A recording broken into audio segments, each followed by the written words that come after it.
As President Biden is just days away from ending his term as president of the United States, and as the Russia-Ukraine war continues to roil, he has sent his emissary, Secretary of Defense Lloyd Austin, to Germany at the Ramstein meeting to try and push a little bit more out the door before he leaves office. It is unclear what the intent of this is really supposed to be. We do have some idea what's being claimed, but we have to put these claims in context, because this is coming at the end of, we're literally closing in on now the third complete year of the war. The United States has sent somewhere around $106 billion by itself, and thousands upon thousands of combat vehicles, missiles, rockets, millions of rounds of various types of ammunition. And if that didn't change the outcome of the war, it's unclear why this last push is somehow going to make a difference, especially when you're talking about the negotiations that are about to embark between President Trump and Zelensky and Putin, that it hasn't all the time before that. And to try and see if maybe there's something we've missed, we have one of the most excellent analysts that we can find, especially on European affairs, and that is, welcome back to the show, Colonel Jacques Beau, who's a retired former Swiss Strategic Intelligence Service and also a former NATO officer. Colonel, first of all, welcome back to the show. Welcome to 2025. Thank you. Thank you. Happy New Year to all of you.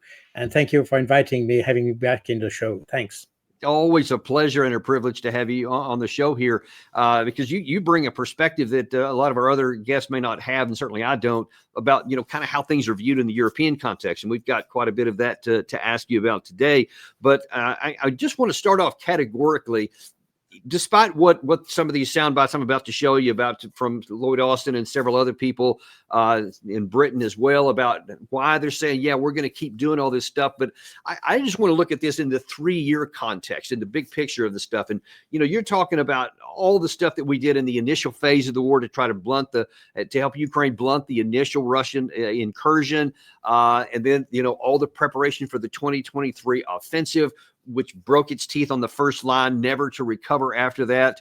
The stuff that we've still been giving them, the $61 billion that we allocated in May of last year, didn't have any demonstrable impact on the destruction of the Ukraine armed forces and their loss of territory at all. So now then, in the 11th hour, what do you think is the real motivation behind trying to send this money out now?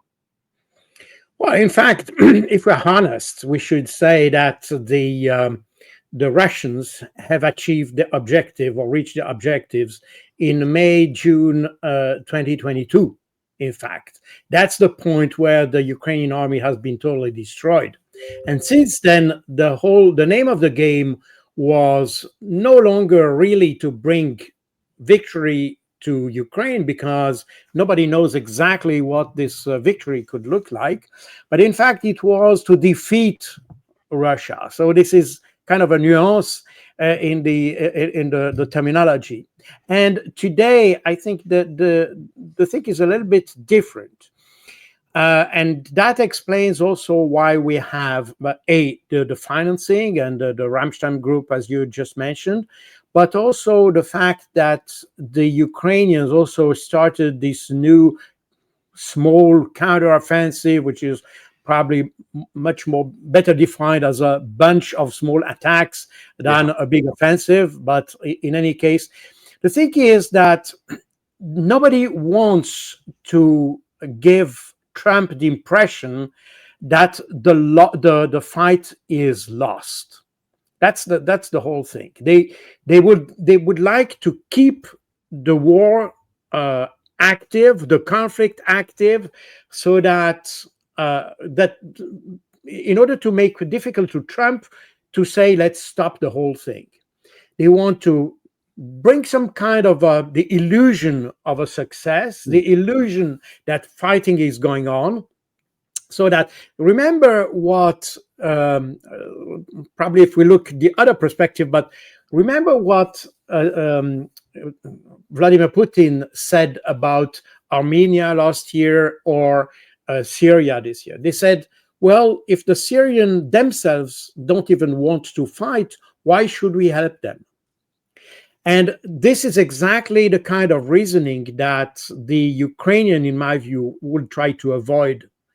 so that nobody can say, well, the Ukrainians themselves have stopped to fight, and therefore why should we continue to support them if themselves they don't want to fight. They would like to avoid this situation, and that's the reason why they keep this the war or the conflict alive, if you want, in order to make more difficult for Trump to say, let's stop the whole thing. And but there's a cost to that kind of a view, and I want to talk about that, but let's put it on the other side. I want to put in context that what Lloyd Austin is saying there, what he's doing, because he's in Ramstein, as I mentioned. For those who may not know, the Ramstein group is a grouping of roughly 50 nations, Western Europeans, and several others. That has been meeting. I think this was the 24th meeting since the war began, where the defense ministers joined together, their representatives, and talk about what they can do for Ukraine, what they can give them or so. That's the context with Austin announcing this new $500 million package. But to set the whole thing up about what everybody is supposed to do from the NATO alliance, we had Secretary General Mark Rutte address the media today before the meeting started and said this. It's very good that we have this meeting today here in Ramstein. First of all, because we need to do everything possible to make sure that Ukraine has what it needs in terms of training, in terms of equipment, to prolong the fight and to prevail in this fight, which of course started in February 22 with the massive onslaught of Russia, unprovoked onslaught of Russia on Ukraine. Yes, of course, Russia trying to capture Ukraine, but there's also this global context. And the global context is that we have to bring Ukraine in the best possible position, that one day, when talks would start, at the initiative of Ukraine, on how to solve this conflict, that they are in the best possible position to do that. And then when these talks end, it will be looked at in a sense whether it is a good deal or not. And if it is not a good deal, it will be watched by the Chinese, the North Koreans, Iran, obviously Russia. The whole world is watching. So we have to make sure that Ukraine is in the best possible position. Okay, so a couple things I want to ask you about that. We'll get to the last part secondly. But the first part there, I think he actually, I don't know if unintentionally, but he did kind of slip up and he said, we want to help Ukraine prolong the war. I mean, prevail in the war. So the first part is reality. You can prolong it for at least a period of time, but you cannot prevail. That is way long since gone. And according to what you just said, probably was gone in 2022. Well, absolutely. And in fact, but that in fact explains exactly the reason, the nature of this conflict. This conflict is not about helping Ukraine to have a victory. It's about weakening Russia. And that's the reason why they keep prolonging this war. This war, from the Ukrainian point of view, it has no sense for the Ukrainians. What Rutte says that they want to achieve a better position for Ukraine in future negotiation is exactly the opposite that's happening. In fact, Ukraine is weakening its position. And as Viktor Orban just said a couple of weeks ago, he said this conflict can end only in two ways. Either we have the destruction of one of the two parties, and everybody understands that it could only be Ukraine, or we'll have a peace negotiation. So if you prolong the war, you will not have the negotiation. Therefore, you are moving towards the destruction of one of the party. And the destruction of the party is Ukraine, meaning that the idea that prolonging the war is helping Ukraine to have a better, let's say, position in future negotiation is simply delusional. It has absolutely no sense. That is we are exactly pushing Ukraine in the opposite direction. And we see that every day. I mean, the Russians are moving ahead. The Russians are taking more territory in the last 6 months than they did in the whole 2023. And we see that the Ukrainians have even more difficulties to fill the gap on the front lines. And we have now the White House pressed Zelensky to have the recruitment or draft from 18 years year of age, Yeah. from That's 18 to insane. 25, meaning that they don't have enough people. And we have also more and more article and report coming from Ukraine saying that there are hundreds of thousands of soldiers who are missing. In theory, I think Zelensky recently claimed that the Ukrainian army has close to 1 million people. And on the other hand, last year, I think I showed the map that was made by the Ukrainian General Staff, saying that you have about between 500 and 600,000 troops, Russian troops in Ukraine. Meaning that, in essence, you have twice as much Ukrainians, in theory, twice as much Ukrainians as Russians. But the Russians are still moving ahead, and the Ukrainians are still not able to contain the Russian advance. Meaning that they are lying with the figures, right? And that they have probably lost close to 1 million people. I remember having seen figures from the Ukrainian opposition, so from within Ukraine, putting the figure of deaths, I mean, not just casualties, but fatalities in the Ukraine at 700,000, coming from the Ukrainian opposition. So I don't know. I have no means to verify this figure. I don't know. But to me, it's consistent with what we have witnessing on the battlefield. Right. Exactly. On the progress of the front line, that is the most likely and the most plausible outcome. I want to touch on the second thing that he mentioned in there, because it's directly related to that first part you just told me, that it's absolutely delusional to think that you can put Ukraine in a better negotiating position by funneling in a few more $1 billion here at the end. And then he said something at the second part of that, which I think is much more important than he realizes, for a different reason than he suggests. And that is that the world is watching. He said, we can't allow Ukraine to lose because everybody's watching and they'll draw conclusions. But I argue that, yes, everybody is watching.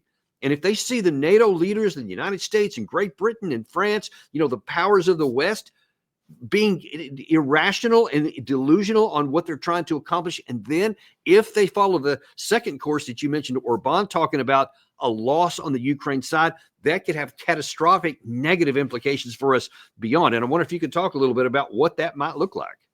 I totally concur with you. I think this is totally delusional, and it's counterproductive, because the more we advertise the victory of Ukraine, the victory of the West, the weakness of Russians, the weak economy, the weak army, the weak tanks, everything was weak and dysfunctional. But at the end, these are the weak ones, the dysfunctional ones, the sick ones who won. Meaning that there is a problem here, and everybody is seeing that from the outside. So I think it is simply not just the best image for the West. It's exactly the opposite, exactly what you said. So I think here we are completely in the Western narrative, that we cannot show that we are losing. And in fact, had we realized that Ukraine was losing and that we coped with the situation and tried to find the best possible solution as it was in April 2022, probably we would have kept the image of a powerful NATO or whatever. NATO, even if you think about it, Mark Rutte is there. But in reality, the Ramstein group is not about NATO. NATO is only part of that group, meaning that it's about 57 countries that are in the Ramstein group, meaning that they had to bring other people from outside the NATO in order to support Ukraine, meaning that NATO as such is not a solution. Further, Yeah. if we consider that all the 27 countries had to make bilateral security arrangements with Ukraine for the simple reason that NATO is not tailored for this kind of crisis. No, NATO was organized and structured around the US nuclear power. As Jens Stoltenberg said several times, and I remember when I was in NATO, he said, NATO is a nuclear alliance. The whole point of NATO is to put everybody in Europe under the US nuclear umbrella. Now, we are in a conflict where obviously we cannot use the nuclear umbrella. So meaning that NATO is powerless. And for that reason, in order to intervene, they had to conclude those bilateral security agreements.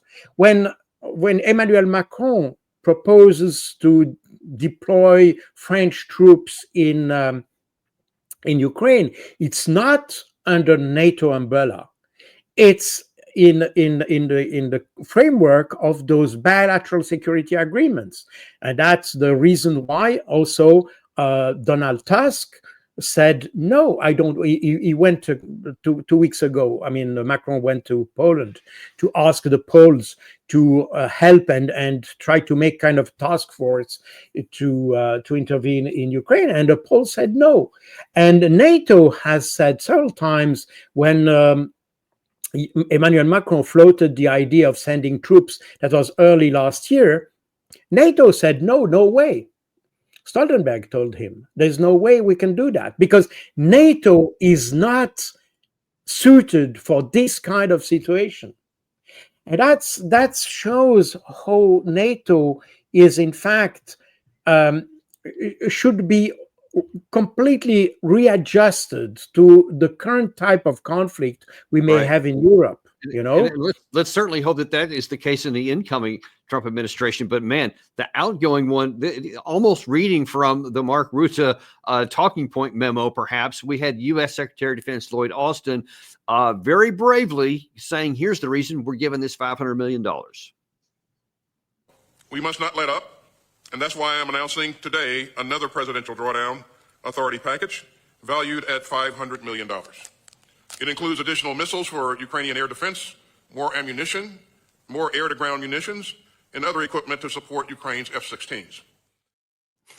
Now, I play that in there because it's number one, he's saying the same things. You know, we have to do all this, and we're going to give F-16 stuff and whatever. Obviously, that had no impact on the war, even though everyone hyped out how much that it would. But before you even comment on that, I want to show you one more clip from the U.S. side, which I think even more strongly underscores your comment there about the weakness of NATO, especially conventionally. Here, this question is going to be about why there was a delay to this is the spokesman for the Pentagon.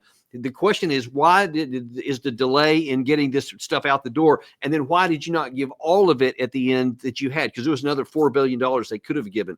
Watch the answer here and tell me if you pick out some alarming facts. I can tell you that there's going to be a few billion left in authority for the next administration to decide what to do when it comes to Ukraine. Why were you unable to use all the authority, the 4.8 billion, I think it was? Why not? Why are you leaving any left given the urgency of the situation? Well, you might remember earlier last year, we had a gap in funding that we were not able to restock our own shelves and our own supplies. So when we weren't able to do that and we were operating under a time when we were not able to resupply our own stocks, that prevented us from getting PDAs out the door. And you saw us pause for several weeks, in fact, on being able to supply Ukraine with what it needs on the battlefield. With every single PDA, we have to weigh it against our own readiness. And if the secretary and the chairman do not feel that we can provide a package at a certain amount of time, we will not be able to provide that package. That delay in funding severely limited the department on what we were able to provide Ukraine during that time. The thing was passed in April. We're in January, so a prudent person who doesn't follow this closely would say that was a long time ago.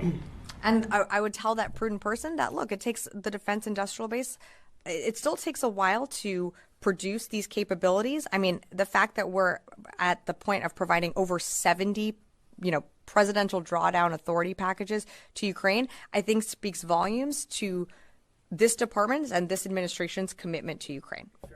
Now, to me, the most alarming thing, and I'll see what jumped out to you, was that she admitted that we have given so much stuff out of the U.S. arsenal that we had to pause it for a while because we can't even rebuild our own numbers. What's important to us? And then she also admitted that our entire defense industrial base, after all of the alleged expansions that it's done since 2022, still can't meet the needs for the Ukraine side.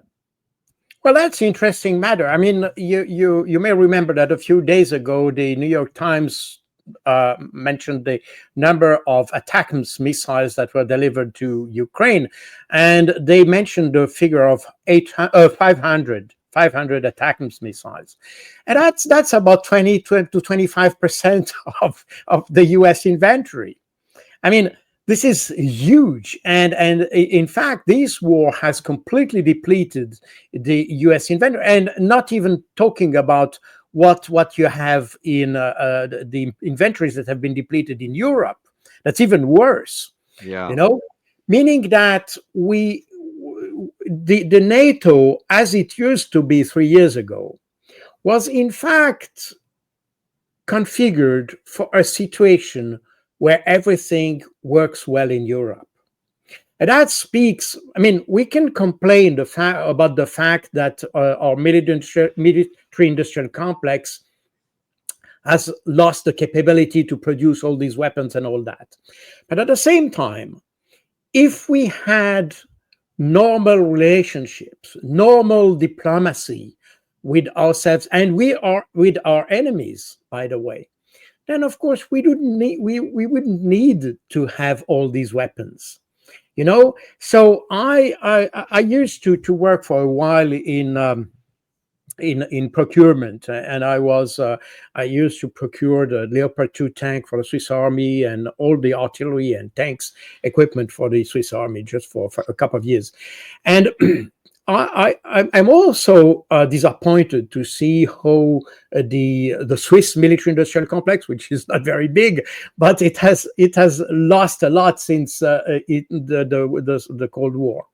In any case, we can deplore that, but at the same time, this reflected a situation in which diplomacy was part of the security policy. The security policy is based on two pillars, mainly the foreign policy and your defense policy. And your foreign policy should help you to avoid to come into a situation where you need to have your military assets to be engaged. The problem is that since in the last 3 years, the foreign policy of the West has totally collapsed. And therefore, we have to rely more on weapons for our security policy. Yeah, and that's an imbalance that we need, in my view, to address in all Western countries. Probably a little bit less in the US, because, in fact, the only diplomacy that has been more or less active, I said more or less because obviously it was not there to improve situation, it was more there to support Ukraine or to support one party to the conflict rather than to solve the situation. But in any case, nobody talks about European diplomacy or European foreign policy. That the same applies to Germany. You have Annalena Baerbock making some, PR stunts somewhere, but beyond that, this is a totally ineffective foreign policy. Yeah, and I just got to say, from our own perspective, I've said so many times on this show that I think that Secretary of State Anthony Blinken more accurately have been called Secretary of War, because he never talks about diplomacy. All he ever talks about is the military stuff. But I digress. Please continue. No, you're absolutely right. I mean, diplomacy has been used in support of on war, instead of trying to find solution to the conflicts. And that's exactly the situation in which we are. So, yes, we can deplore that our military industrial complex today has been weakened to the point that it cannot even sustain a conflict that the Ukrainian want. But at the same time, it's probably also a signal that probably after the conflict in Ukraine, we should probably rethink the whole approach of security policy in the whole West, and probably give more importance to the role of diplomacy in preventing conflict. Because what we have seen, both in Palestine as in Ukraine, could have been prevented by a solid, reasonable, and intelligent foreign policy. Wholeheartedly agree with that. And in that's... fact, I want to show you something here also, because it's so on the point here. This is what passes for diplomacy right now. Here, there was a interview out earlier today with the British Foreign Secretary Lammy, who was discussing many of the things about this issue, about the Russia-Ukraine war and where it's going to go. It was interesting because he again used that same phrase that Biden did so long, that we're going to provide support to Ukraine for as long as it takes. Is the one thing, and it didn't make any sense even in the context. But one of the things that really stood out is that he was talking about how this thing could be negotiated away right now. Now, you tell me, is he talking about something that has a viable, plausible, diplomatic possibility of success, or is it something different? One, he has been generous about Donald Trump, and he's been discussing this with Donald Trump, that he does think that peace through strength is achievable. Two, he's been clear that does take security guarantees. NATO set out an irreversible pathway to NATO membership. I suspect becoming part of the EU would be important in relation to that. That would be part of a negotiation.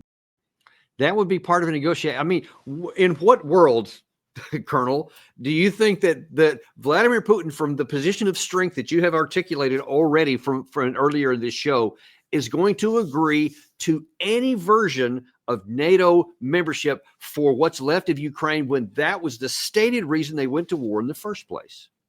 Well, that's exactly the point. I mean, Lammy is in a parallel universe because, first of all, the problem is that nobody talks anymore about as long as it takes. Remember that even Joe Biden used to say as long as we can, and no longer. This was a shift in the narrative there, from as long as we can to as long as as long as we necessary to as long as we can. So that's the first thing. Second is that remember that in March 2022. Zelensky himself, in an interview to CNN, used to say that he asked whether Ukraine would be member of NATO, and the answer was, and that's exactly what Zelensky said. The answer was, you will not be member of NATO, but in the public space, for the open, we will say that the door remains open. So this is absolutely no question that as long as Russia is in conflict with Ukraine, there's absolutely no chance whatsoever that Ukraine will be a member of NATO. And you mentioned the EU. I'm not even sure that it will be the case. Remember that in his recent interview, Lavrov said EU has become some sort of NATO. And in fact, again, we are back to the discussion we just had previously, that NATO is considered by European Union as the defense pillar of the European defense. But there is an external foreign policy of EU, but EU has never used that tool in order to solve the problem. When we heard Mark Rutte before, he said this was the unprovoked conflict in Ukraine. This is not true. This was provoked. This was preventable. This could have been prevented by the application of the Minsk agreement. And in Europe, nobody wanted to listen to that. And therefore, we came into a situation where Russia, for good or bad reason, felt obliged to intervene. But the whole thing is that in this phase between 2021, 2022, where the European Union could have used its foreign policy leverage, it didn't. So and since then, in fact, European Union has only complemented NATO or NATO countries in providing weapons and ammunition to Ukraine. So European Union has never had this role that you could expect from a civilian organization trying to solve problem diplomatically, probably on the economic scene or whatever. They never did that. On the contrary, they were just adding fuel to the fire. And that's exactly the reason why I'm not even sure that the Russians will allow Ukraine to join the EU. I mean, eventually they probably will, because at the end of the day, the Russians were never against EU. I remind you that in 2013, what triggered the Maidan unrest and things like this is because the European Commission, Manuel José Barroso, who was the predecessor of Ursula von der Leyen, he told the Ukrainians that there were no way they could keep normal relationship with Russia. They had to choose Russia or EU, but not both. And that's exactly what triggered Maidan. So EU had always had this kind of position, very stiff position on that. The Russians never saw that they think that way. They were ready for discussion. But as of today, as they have seen in the last 3 years, EU acting as a small NATO, they will probably make some kind of opposition to have Ukraine joining EU. You know, it's ironic, and for those who didn't see it, Tucker Carlson recently interviewed Sergei Lavrov in a very illuminating interview. And one of the pieces that really stood out to me, very much to your point right there, is that he talked about in early 2014, when there was a deal brokered by European diplomats to try and resolve the Maidan issue. He said that they had agreed that there would be early elections. This is in February, by May. And Lavrov said, we knew our side would lose. We knew our guys would lose the election, but we were willing to let it go on that. So he said, but because the West wouldn't wait for the elections, they had to move quickly. Then they ended up forcing, I believe it was Yanukovych, out. And then we all know what happened after that. So even then, Russia demonstrated a willingness. It would have lost certain respects, it would have lost its influence, but it was willing to say, that's just how it works. We'll keep going on from there to try to get our interview. But we wouldn't have it. When we had a chance to have negotiations, we catapulted them. And I think that's in part of the provocation that you mentioned here a second ago. And I'm sorry, one other thing I want to click on here before we move to the next topic. In that issue with Lammy, talking about, I think NATO's going to be a part of that. That's echoing something that Volodymyr Zelensky said in an interview with Lex Friedman a couple of days ago, where he also said, my vision is NATO membership for the part of Ukraine we control, and then we'll get the rest back with diplomacy. Didn't ever explain how that happened. But listen, that along with what Lammy said is strange, coming in the fact that the incoming President Trump, who now just days away from taking office, at Mar-a-Lago a couple of days on the issue of NATO, said this. A big part of the problem was Russia for many, many years, long before Putin said you could never have NATO involved with Ukraine. Now, they've said that. That's been like written in stone. And somewhere along the line, Biden said, no, they should be able to join NATO. Well, then Russia has somebody right on their doorstep, and I could understand their feeling about that. But there were a lot of mistakes made in that negotiation. And when I heard the way that Biden was negotiating, I said, you're going to end up in a war. And it turned out to be a very bad war. And it could escalate. That war could escalate to be much worse than it is right now. They can never join NATO. Well, my view is that it was always understood. In fact, I believe that they had a deal, and then Biden broke it. They had a deal which would have been a satisfactory deal to Ukraine and everybody else, but that Biden said, no, you have to be able to join NATO. Now, I think that when he said the deal was in place, I'm pretty sure he was referring to the Minsk agreements that you alluded to a second ago, that would have prevented war all on its own almost. But listen, if you have Trump coming in, and he did decline an opportunity when asked by the reporter, are you saying there will be none? He passed an opportunity to say, no, there won't. But everything else he said in that whole clip right there shows clearly that there will be no NATO for Ukraine. So then why do you still have Lammy? Zelensky seemed to keep it going on that. And by the way, Gary, if you could throw that headline up there, here's how Zelensky responded to that when they said, hey, what about Trump basically saying no to that? And he's basically saying, yeah, I remember they used to say we couldn't have Patriot systems and several other kind of things, but that ended up coming on. And then he actually says, kind of throws the Europeans under the bus. He says, to be honest, unfortunately, with all due respect to the European countries and to the United States, with all due respect to the amount of assistance that we have received since the beginning of the war, but there was no unified support within the United States and the European allies regarding Ukraine's NATO membership. Well, I mean, that's, again, what you're wanting to be true. It's not true. And again, in your parallel universe mentality there or framework, I mean, how can these things continue on? We're talking about smart European people. How can they make these statements? Well, this is very strange, but everything is strange in this conflict since the very beginning. First of all, the reliance on the narrative instead of relying on what's happening on the ground. You know, we have witnessed that since the very first day of the conflict, saying that Russia was losing and Ukraine was victorious, and Ukraine can only win.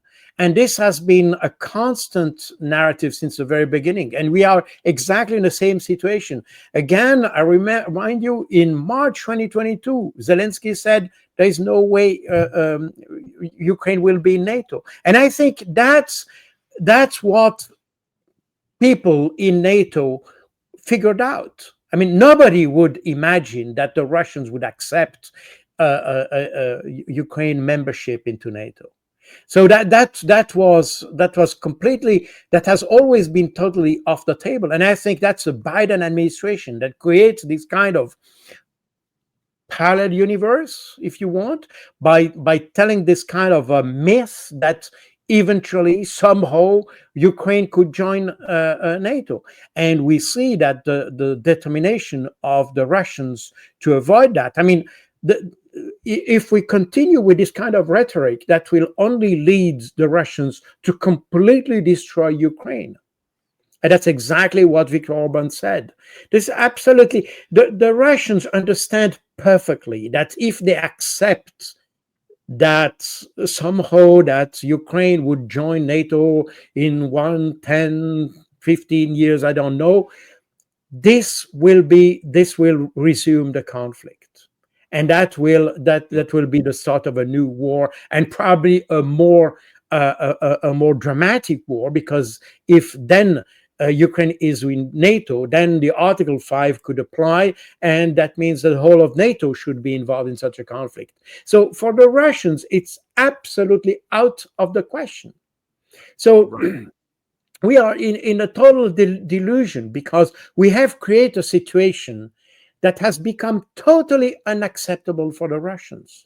Totally unacceptable. Here's what I think too few Westerners, especially American politicians and opinion leaders, seem to not get, is that partially they can say, okay, well, yeah, I get that's the view from the Russians, that, you know, they don't want that, but we're not going to let them have that. Well, the problem is, you've kind of alluded to this a couple of times, there may not be a choice. There isn't a choice, may not be. And let's look a little bit at you talked about basing policies on the narrative, or basing policies on the observed reality on the ground. The observed reality on the ground as of today, the Russians have been advancing relentlessly, methodically in the Kursk area after this so-called offensive, which was little more than a company plus level foray into the north, which has been blunted already. The Kupiansk area, new penetrations near the Elskol River and some other places in that area. The Toretsk is effectively gone now. Chasiv Yar is almost gone. And now then On the Pokrovsk area, if we had more time, I'd pull that map up, and you can see that the Russians appear to be moving closer to cutting off yet another, actually have physically cut off one of the other support routes into the Pokrovsk, and it looks like they're making some kind of a pincer move around so they don't take it front on in the front. They just cut it off on that. But here's the thing. It's geography alone is not the big issue. It's how the war is being fought and what it's being fought with. Here is a portion of a video by Julian Rupka, the German journalist that's been covering this extensively from the beginning of this, has had some good observations. And for those who may not know, he's definitely pro-Ukraine, but he's also accurate. Here he is in a video a couple of days ago explaining why there's a problem with the situation on the ground for the Ukraine side. Later, the entire city is under Russian control. Here we see it, along with brand new footage, video shots taken just this morning, which we haven't shown yet, reveal to us that the Russians have now reached the farthest western point in Kurakova, where we have also raised their flag, and now we are only about, as we can see on the map, 1 kilometer away from Dakhna. The footage we just saw was still, as mentioned, about 4 kilometers away from Dakhna. Further south, there are also heavy battles, which we will now watch in a video. We've seen Uspenevka here, this central place, a very small place, but a central place because it's located at so many roads. We can look at it again. So we have numerous intersections here that meet and go in all directions. The area was taken by the Russians, and we're currently reviewing some detailed footage that shows their movement slightly north of Konstantinopolska, which isn't marked here on the map, but right next to it as they try to advance further here.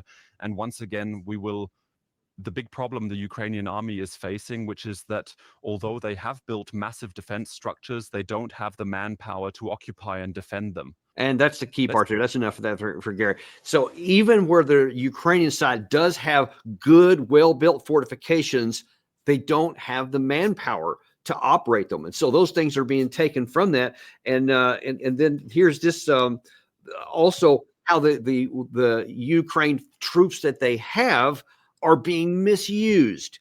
And Gary, if you can toss that one up here, this is from Military Analytics. This is another Ukrainian source, so this is not Russian misinformation. There was some concern about after Kurakova fell. It says, but the Ukrainian command repeats in Kurakova the same defense model that was used in Solidar, Bakhmut, Avdiivka, Vuhledar, when the enemy has already penetrated too deeply and there's no more strength to push him back. But the troops are ordered to hold out as long as there is someone there to carry out the order, despite the fact that the ratio of losses with the enemy is disadvantageous for us. We've talked about this several times, I think, with you on our show in previous episodes, that the Ukraine side, once there was a military utility to hold those towns, it was great, but like in Vuhledar, but once the certain point was passed, then it's foolish to die in place and stay there until all of your troops are lost. That was especially in Solidar and Avdiivka was one of the more egregious violations of that. Instead of moving back to more defensible positions, which this author said that they had requested in the Kurakova area, they said, let's move our troops back while we're still intact to a better defensive position where we can offer more resistance and increase the cost to the Russians. Instead of doing that, they continue to do this. And as he pointed out, this is a repeating issue. You just can't survive much longer like this, can you? Well, this is the problem. I mean, Ukrainians are waging a tactical war while the Russians are waging an operational one. That means that the Russian forces still are able to maneuver on the ground. They're able to, even at a very slow pace, as General Surovikin used to say in October 2022, where he said, we are not aiming at big operations on the map, but we are aiming at destroying methodically the Ukrainian forces. And that's exactly what they're doing. But at the same time, they retain the ability to maneuver and outmaneuver the Ukrainians. The Ukrainians do not have the resources, I mean, the equipment, tanks and all that, to go to maneuver warfare. And they don't have even that in their doctrinal background, if you want. And since the very beginning of the war, in fact, the Ukrainians have always been very defensive, very tactical in the way they manage the war.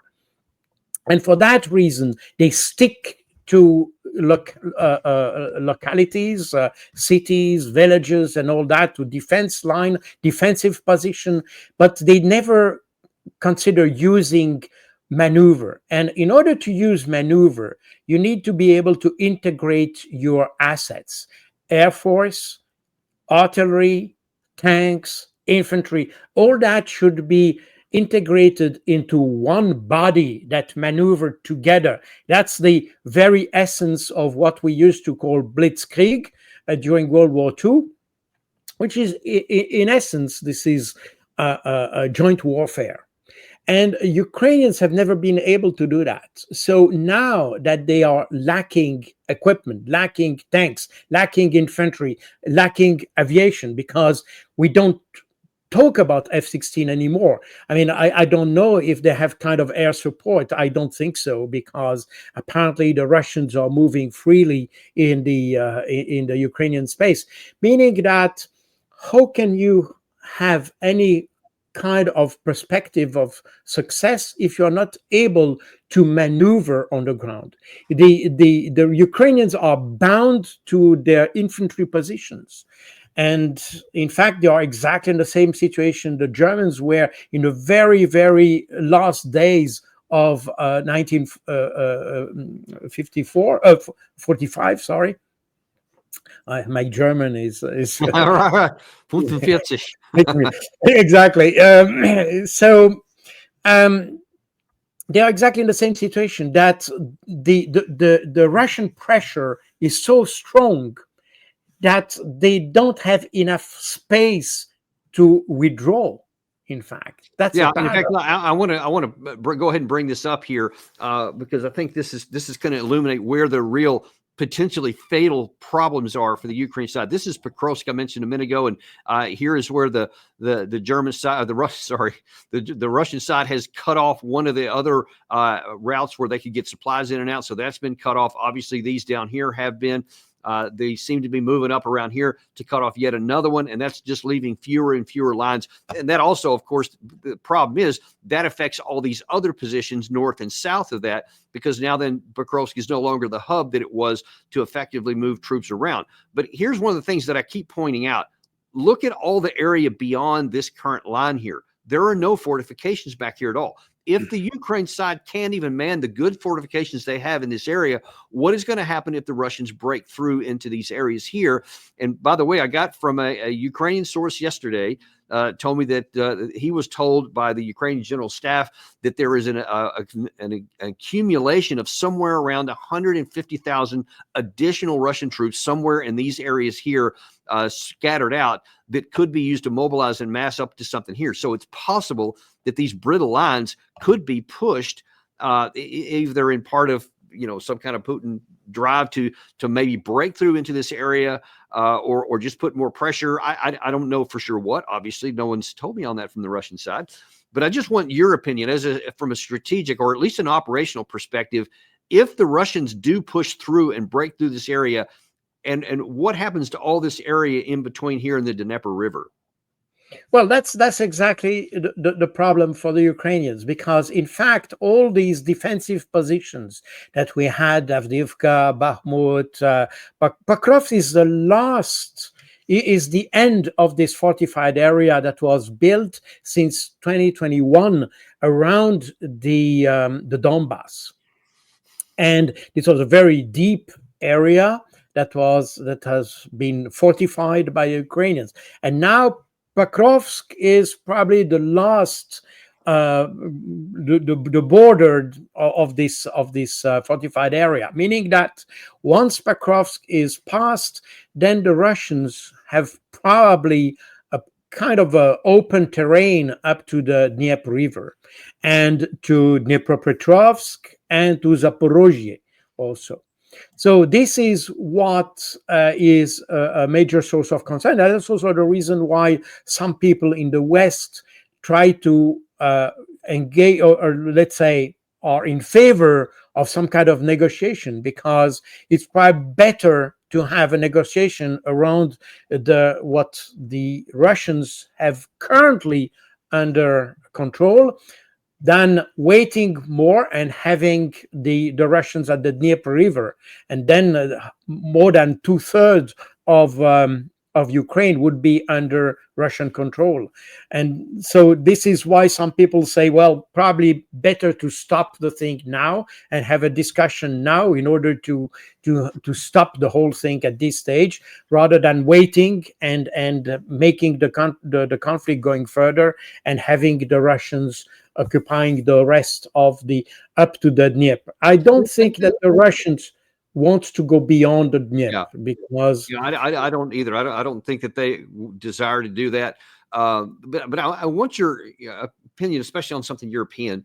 So obviously, you mentioned earlier Viktor Orban. Robert Fico has also been very outspoken just in recent weeks about wanting this thing to be brought to a negotiated settlement, because I think that they have recognized all the things you're talking about there and have said time is going to be on our side, and history will definitely vindicate this position. But history will also condemn those who are not on this position. And I just wonder, to what extent are you aware of maybe some of the other leaders of European states who maybe see this stuff and are saying, okay, I see this, like the Macrons and the Keir Starmers talking about stuff that's just nonsense here, and I see these guys talking about something that matches what I see on the ground. I bet I want to get on this side. So if this thing falls apart and if the Russia actually wins here, I don't want to be one of these dumb guys over here, so to speak. Do you see any movement on that, or is everybody just waiting to look and see what Washington's going to do? Well, I think the movement is probably not exactly in that, but at the politician levels. But I see more movement in the intelligence community and in the military community in Europe. They start to understand that the narrative is no longer consistent with the reality. They probably did before, but today they are more vocal about this. And this is, now you have, of course, all these politicians, Macron and Ursula von der Leyen and Keir Starmer and all that, and Olaf Scholz. They have, in fact, during the last 3 years, they have made every effort to create a picture of the situation that requires more weapons, more money, more resources, more everything, including ditching the Russian gas and all that. So they have engaged themselves so strongly in favor of war that they cannot really realistically go backwards. And that's a little bit the problem. But within the institution, when I talk to people coming from the intelligence community, they have a completely different approach to that. And probably within the establishment in Europe, you have more and more people who understand that, in fact, the issue is lost since years, in fact. But today they can say it if you want, or they are probably, it's more allowed to say it, if I can put it that way. And that may press the European leadership to come along with Trump. The problem will be how far you can go by acknowledging that the Russians have won without losing face. And that will be the challenge of the next months. Yeah. And I don't know that can be successfully managed. We'll see how that works out. The last bit of time I have with you here, I wonder if you can tell me one of the things you may have heard, or what your just views are on something that's not been in the headlines that much, but could become so. That is in the South down here. There has been an issue when January 1st, when the gas was cut off, that Ukraine cut off the gas to Europe, and they were no longer allowing any of that to go through there.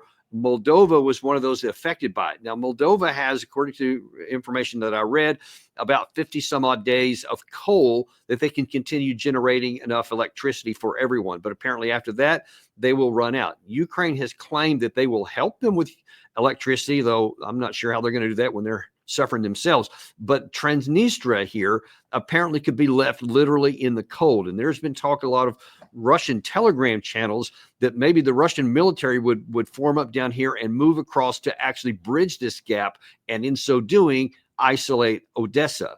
Do you have any concerns about that, and how realistic do you think those possibilities are?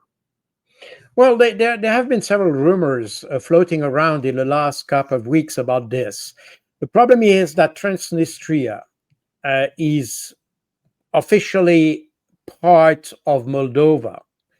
That's what the international community recognizes. So I don't know how whether the Russians are ready to engage Moldova, or yes, the Moldovan territory, de facto or de jure Moldova, for this to solve this situation.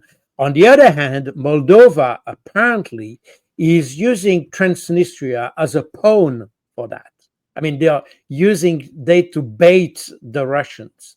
And this has been something that the Ukrainians have tried to do already 1.5 years ago, try to use Transnistria as a bait for the Russians and to press the Russians into a conflict with Moldova, which would, of course, have political repercussion and would attract international condemnation and all that.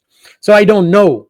But at the same time, we see that there are some movements in the south of Ukraine, and some said that the Russians were preparing for some kind of amphibious assault across the Dnieper region and to regain control over the western part of the Kherson Oblast. And that would, of course, cut Odessa from the rest of Ukraine. At the same time, we know that within Odessa, you have a very strong partisan movement that is existing. And I don't know exactly at this stage how far this, but probably the Ukrainian SBU knows that better than me.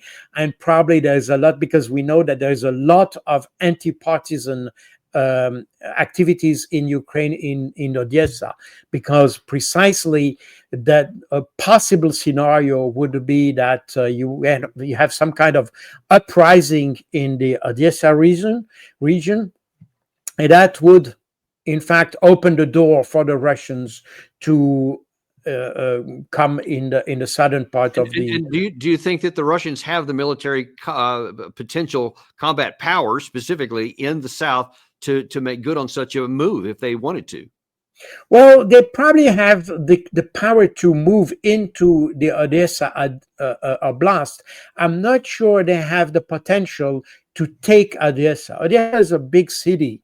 And if you see, I mean, the difficulty to enter Bakhmut, Avdiivka, and all that, even if Odessa is probably not as fortified as these cities were, it will be probably a big challenge for Russian forces to enter the city. And the biggest challenge for the Russians is that they don't want to destroy Odessa.